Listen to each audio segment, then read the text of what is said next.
talk defense with throwing the bones and break down the defensive performance, which I would say was surprising. I mean, I did expect maybe a little bit of a step back, some regression. I mentioned that I thought that game was going to go on the over because I felt both defenses would be a little bit of a step slow because of not having enough contact in practice, and that might have showed up.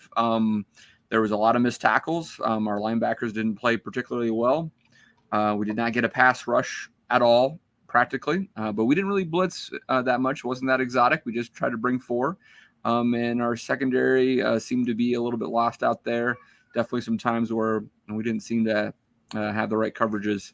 And Northwestern, a really bad offense last year. It was well in the hundreds as a national ranking, dropped 528 yards on us. Boomer, now how does this defense over the next 2 weeks kind of regroup and get better and get ready for Oklahoma? That's a big question. I mean, luckily you got the Mulkey brothers for the next 2 weeks, so I mean you'll get the squash matches there. They've got a lot of things to figure out. I mean, just in terms of the D line, you just weren't seeing a whole lot.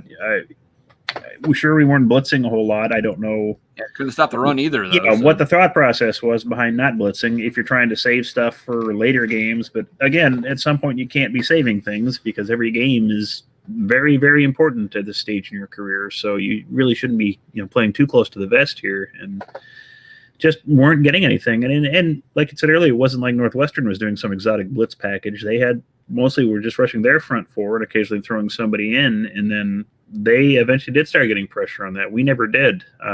We had, for all our talk of our defensive ends this year, our rush ends, their names just didn't come up that much. I mean, they made tackles, but you never heard them making this double-digit tackles. Yeah, he had a lot of tackles, but pressure. You never heard him making that huge sack that shifted a series or got us the ball back, and they just seemed off for a good chunk of that game. And so, again, it's game one. You don't want to overreact too much, but man, that's not what you wanted to see really coming out of that, especially with what Northwestern was last year. It wasn't like they added a ton. It was pretty much the same players as last year, a little more experience, but yeah, so they've got to figure things out in a hurry. So really, you got 2 scrub weeks, and I don't know what you're going to be able to learn in these times, but maybe find some rotation, get a few other guys some more playing time. And I mean, I think you can correct some of those things. I mean, I think the missed tackling can get better relatively quickly, and we've seen that happen before. And you can scheme a pass rush if you have to. It didn't seem like Chins thought he was going to have to, and didn't seem to even switch that up. Honky, I do have a question for you. I mean, it did feel like, at halftime I'm sitting there, and Northwestern already inflicted a fair amount of damage getting these 528 yards going in the first half. But I was like, I think Chins can do some corrections in the second half. And in fact, we came out and we got an early stop. I think it might have been a 3-and-out. And then we did give up a big play, but then I think it was Newsome created the turnover with the fumble, and we capitalized and got 2 quick touchdowns. So I was like, all right, I think, this defense is going to play a lot better in the second half. And now, of course, that's when the onside kick happens. I would love to have seen what happened if that defense had 80 yards to defend that drive, because it felt like they were figuring some stuff out. But do you feel like ultimately they just got worn down on the 85 plays because, they just got tired and there was not enough depth? Or did Northwestern continue to tweak things and we just didn't react well enough over the course of the whole game to stop them? Because that 520 yards is a lot.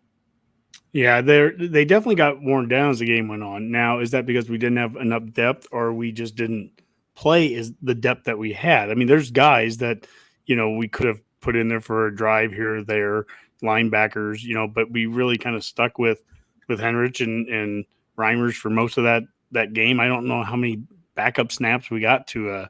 I never saw Snodgrass out there. I never saw Malga Clements, I don't think, playing linebacker. If I did, or if you guys saw him, correct me. Hausman was out there. Was Hausman out there? He was out there quite a bit in the second half. Besides, okay. I have to watch some of that a little more closely there. I just, so obviously some of that rotation, I know in the D-line, I was watching a lot of D-line stuff is what I was really paying attention to. And so they were trying to do some rotation there where I saw some of the struggles, and I'm curious, we ran a lot of zone defense there. And you see some of the communication gaps and errors. We saw it in the second quarter touchdown that they threw, where it's just two guys kind of handing somebody off from one zone next. Don't one guy misses it and the dude's wide open. And we were replacing three guys in the secondary, three guys that had a lot of experience. We talked about that last week, Dave. I asked you that question, would this be, is that a concern? And you go, it probably shouldn't be against Northwestern, we'll worry about that later. Those Northwestern wide receivers are not playing the NFL, guys. I'm telling you. And they're running open.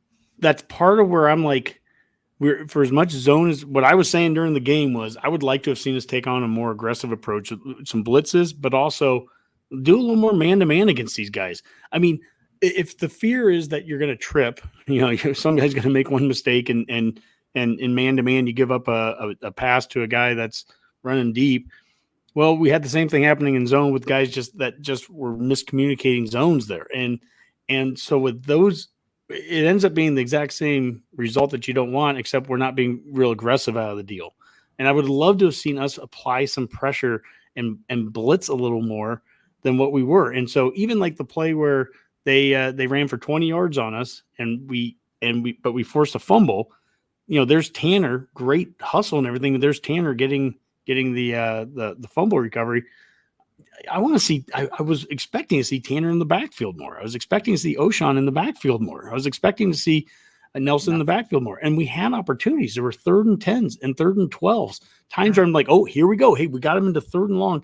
This is where, man, watch what's going to happen. We're going to see dudes coming from all over. And it was just like, it just felt like a very safe defense. And there'd be passes across the middle and you'd see our defender in some zone behind him flat-footed as they catch the ball. And it's just like, just such little aggressiveness defensively at times.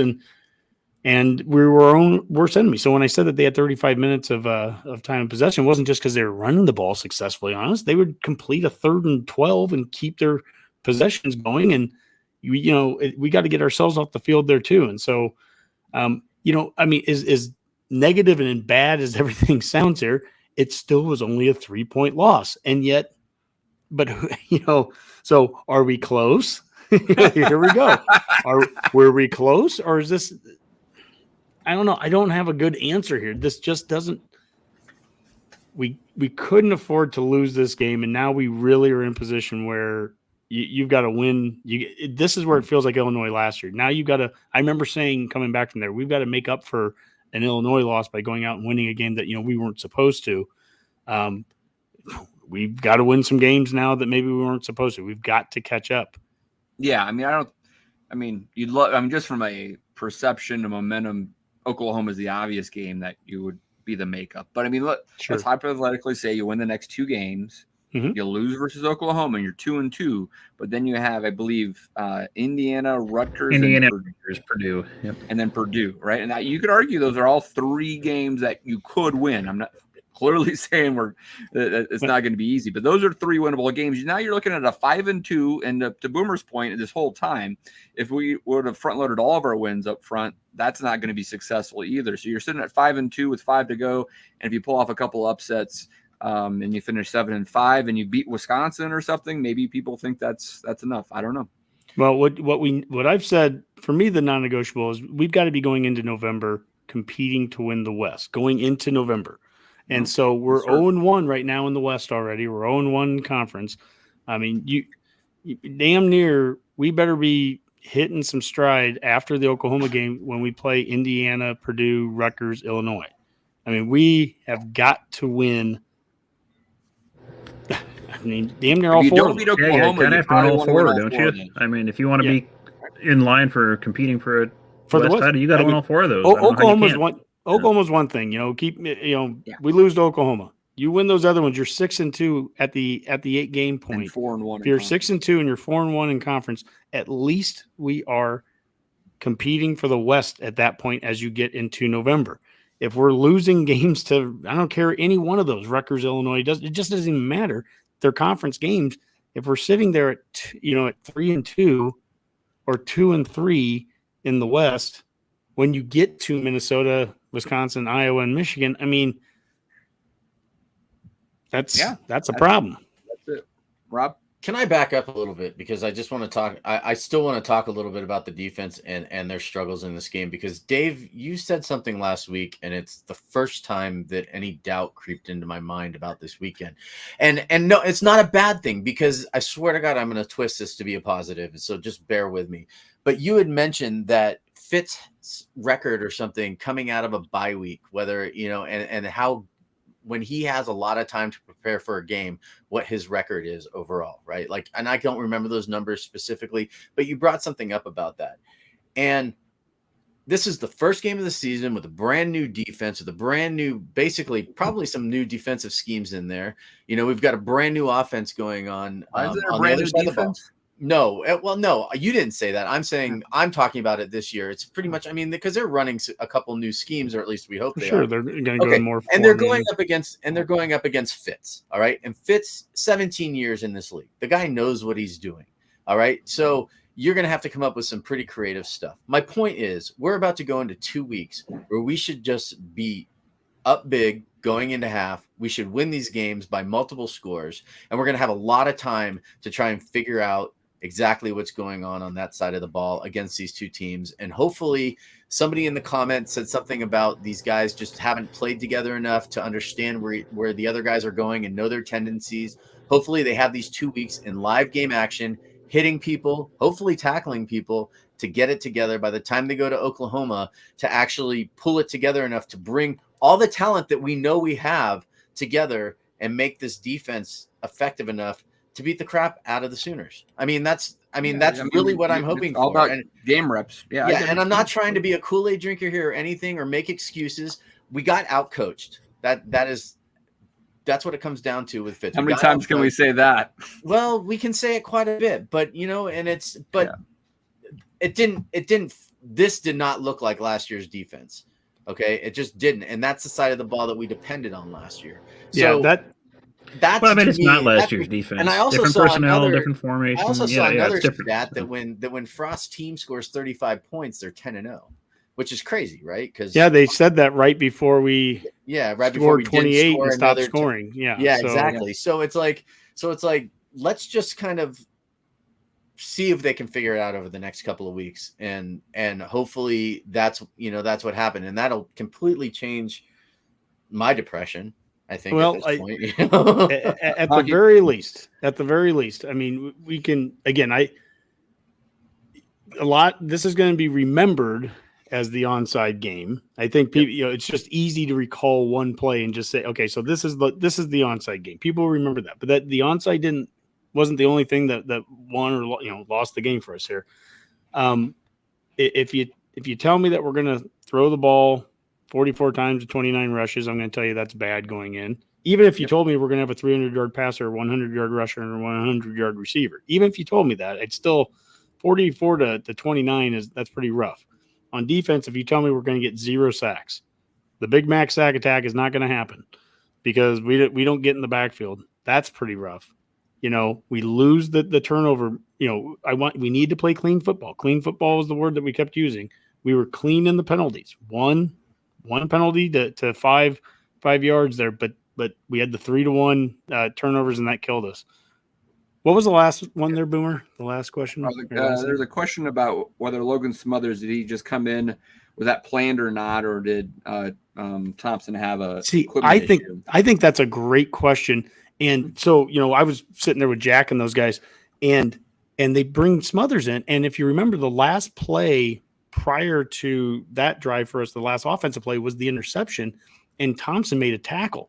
And so, Smothers is coming on the field, and I'm like, whoa, what's wrong? And Jack's like, well, I wonder if Smothers got hurt on that tackle. Immediately Thompson got hurt on the tackle, right? If Thompson got hurt on the tackle, and immediately, your fears go to the worst spot, and then he comes on the next play, and it's like, oh no, they must have just wanted to at least mix it up. But then again, that leads to questions like, is that something that Whipple just willingly, hey, this is the time to put Thompson on the field and run one, or is this Frost saying, hey, I want you running this? I don't know. I don't know how well they're. Frost said he wants a more creative offense. Is he trying to insert his creativity. I don't know. Yeah, they need to ask that at the press conference tomorrow. I mean, was that a planned thing? Was it an equipment issue? Was it just Thompson needed to do something quick? Injury perspective, we likely will get a very vague answer because they don't say anything. But several of the posts right there that you just did, Boomer, were saying, hey, Casey's injured. His thumb got hurt. I've heard it all on the radio today. Yeah, there was a lot of talk of that. No inside information whatsoever, guys.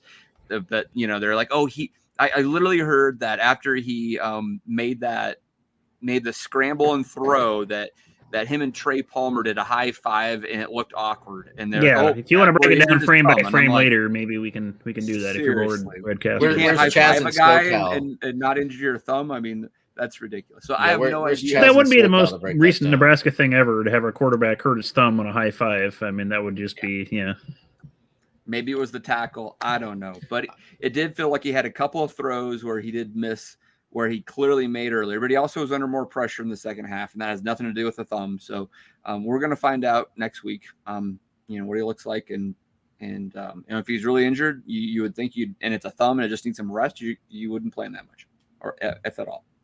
Mm-hmm. So I once broke an Apple Watch doing a high five, so I know those things can be dangerous. Thanks, Rob, for that deep insight there. Really appreciate it. All right, Honk. I think we're wrapping up the defense here. Do you have anything you want to go talk about before we head to the betcast? Was that a pun, Dave? Wrapping up in defense? No, I mean, before I head up, look, this is not. I don't know. We've just done so many of these shows, and it's so hard to get up to do these shows. And so I appreciate all the people that have been on it. There's actually more people following today than I thought there would be. It's not nearly what we had last week, and I don't blame those people who didn't show up this week either.